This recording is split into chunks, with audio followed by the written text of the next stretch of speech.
June 17 நேயர்களுக்கு அன்பு வணக்கம். நான் உங்க மனோஜ். இன்னைக்கு நம்ம என்ன படத்தை பத்தி நம்ம பார்க்க போறோம்னா, டைரக்டர் ராஜமோகனோட தயாரிப்புல எழில் பெரியவழி டைரக்ஷன்ல வெளிவந்திருக்க படம் தான் பராரி.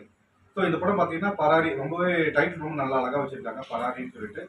இந்த படத்துல பார்த்தீங்கன்னா, இந்த படத்தோட கதை என்னன்னு பார்த்தீங்கன்னா, படத்துல வந்து பார்த்தீங்கன்னா, இது ஒரு ஜாதி படம் தாங்க. இது ஒரு ஜாதியை பத்தின ஒரு கதை தான் இருக்கு. ஜாதியை வச்சு படங்கள் எவ்வளவு நல்லா நிறைய படங்கள் வருது ஜாதியை வச்சு. இந்த படம் பார்த்தீங்கன்னா, ஒரு ஜாதி அந்த ஊருக்குள்ள இருக்கிற பிரச்சனைகள், அந்த ஊர்ல இருந்து இப்ப ஊர்ல இருந்து வெளியூருக்கு இப்ப ஒரு ஃபேக்டரிக்கு போறாங்க. அங்க ஃபேக்டரிக்கு போயிட்டு அங்க வேலை செய்யறவங்களோட நிலைமை எப்படி இருக்கு? அதாவது ஒரு மாசம் 3 மாசம் ஊர்ல இருந்தாங்கன்னா மிச்ச மாசங்கள் பார்த்தீங்கன்னா வெளியூர்ல பஞ்சமிளகு போவாங்கன்னு சொல்லுவாங்க இல்லையா? அந்த பஞ்சமிளகு போய் செய்யறவங்க அவங்க வந்து பராரின்னு சொல்லுவாங்க. ஸோ இந்த படத்துல பாத்தீங்கன்னா மாரண்டரி கேரக்டர்ல ஹீரோ பண்ணியிருக்காரு. ரொம்ப அழகா நடிச்சிருக்காரு. ரொம்ப யதார்த்தமான நடிப்பு மாரண்டரி கேரக்டர் ரொம்ப யதார்த்தமா நடிச்சிருக்காரு. அது மாதிரி சங்கீதான்னு சொல்லிட்டு ஒரு ஹீரோயின் பண்ணியிருக்காங்க. அவங்க பார்த்தீங்கன்னா தேவகின்ற ரோல் ரொம்ப அழகா பண்ணியிருக்காங்க. ஸோ இவங்களுக்குள்ள அதாவது ஒரு காதல் கதையை ஒரு காதலும் இருக்கு இந்த படத்துல.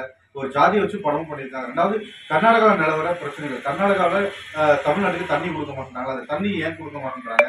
அந்த தண்ணி வந்து எதனால நிறுத்தி வைக்கிறாங்க? அதாவது அந்த தண்ணி பிரச்சனைகள் ஏன் கொடுக்கக்கூடாது? அந்த ஒரு விஷயம் அழகா சொல்லியிருக்கிறாங்க.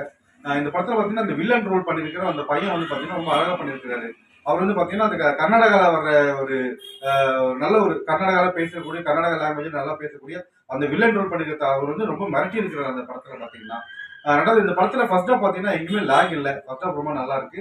செகண்ட் ஹாஃப் பாத்தீங்கன்னா இன்னும் ரொம்ப நல்லா இருக்கு. கிளைமேக்ஸ் தாங்க படத்துல வந்து அந்த கிளைமேக்ஸ் 15 நிமிஷம் பாத்தீங்கன்னா அந்த கிளைமேக்ஸ் வந்து ரொம்ப அருமையா இருக்கு. ஸோ அந்த கிளைமேக்ஸ் பாத்தீங்கன்னா ரொம்ப அருமையா இருக்கு. ரொம்ப அழகா கிளைமேக்ஸ் நல்லா அழகா எக்ஸிக்யூட் பண்ணிருக்காரு டேரக்டர். மியூசிக் பாத்தீங்கன்னா ஷான் ரோல்டன் பேக்ரவுண்ட் ஸ்கோர் ரொம்ப நல்லா பண்ணிருக்காரு ஷான் ரோல்டன். ரெண்டாவது பாத்தீங்கன்னா ஷான் ரோல்டனோட பாட்டுகள் ரொம்ப நல்லா அழகா இருக்கு. Sean Roldan background music plus வந்து பிஜிஎம் எல்லாம் ரொம்ப அழகா பண்ணியிருக்காரு ஷான் ரோல்டன். இந்த படத்துல பாத்தீங்கன்னா ஓவரால் இந்த படத்தை பாத்தீங்கன்னா ரொம்ப ரொம்ப நல்லா பண்ணியிருக்காரு டேரக்டர் எழில் பெரியவெடி. அங்கங்க தன்னோட திரைக்கதையால நம்ம நிறைய ட்விஸ்ட் வச்சிருக்காரு. திரைக்கதை அங்கங்கெல்லாம் நல்லா அழகா தெரியுது. திரைக்கதை படத்துல வந்து நல்லா கதைக்கேற்ற மாதிரி திரைக்கதை ரொம்ப நல்லா அழகா. ஸோ என்ன நேயர்களே, எழில் பெரியவழி அவர்கள் இந்த படத்தை ரொம்ப அழகா நல்லா டைரக்ட் பண்ணியிருக்கிறாரு. தன்னோட திரைக்கதையால ரொம்பவே நல்லா அழகா திரைக்கதை பண்ணியிருக்கிறாரு. தன்னோட திரைக்கதையில தன்னோட திறமையை காமிச்சிருக்காரு எழில் பெரியவழி. இந்த படத்துல பாத்தீங்கன்னா நடிச்ச காஸ்ட் அண்ட் க்ரூ பாத்தீங்கன்னா ரொம்ப அழகாக ரொம்ப நல்லா நடிச்சிருக்காங்க. இந்த படத்துல நடிச்ச எல்லாருமே பாத்தீங்கன்னா சப்போர்ட்டிங் ஆக்டர்ஸா இருக்கட்டும், இந்த படத்துல வர மெயின் ஆக்டர்ஸா இருக்கட்டும், எல்லாமே ரொம்ப தன்னோட திறமை நல்லா அழகா வெளிப்படுத்திருக்காங்க. அதாவது இந்த படத்துல நடக்கிற ஜாதி பிளஸ் வந்து காதல் பிளஸ் வந்து தண்ணி பிரச்சனை, இது மூணுத்தையும் வந்து ரொம்ப அழகா நல்லா சொல்லியிருக்கிறார் எழில் பெரியவழி அவர்கள். ஸோ இந்த படம் பாத்தீங்கன்னா நீங்க மறக்காம தேட்டர்ல போய் பாருங்க. தேட்டர்ல போய் பார்த்தா எந்த படமும் பாத்தீங்கன்னா நீங்க ரிவ்யூ நம்பி படம் பார்க்காதீங்க. எந்த படத்தை நீங்க ஒரு முறை தேட்டர்ல பாத்தீங்கன்னா அந்த தேட்டர் எக்ஸ்பீரியன்ஸ் தான் உங்களுக்கு வந்து மேலும் படம் பார்க்க வைக்கும் இந்த படத்தை. ஸோ ஓகே நேர்களே, இந்த வாரம் இந்த படத்தோட ரிவ்யூ நம்ம பார்த்தோம். மேலும் அடுத்த வாரம் வேற ரிவ்யூவோட நான் வந்து உங்களுக்கு சந்திக்கிறேன். Until and by from Manoj.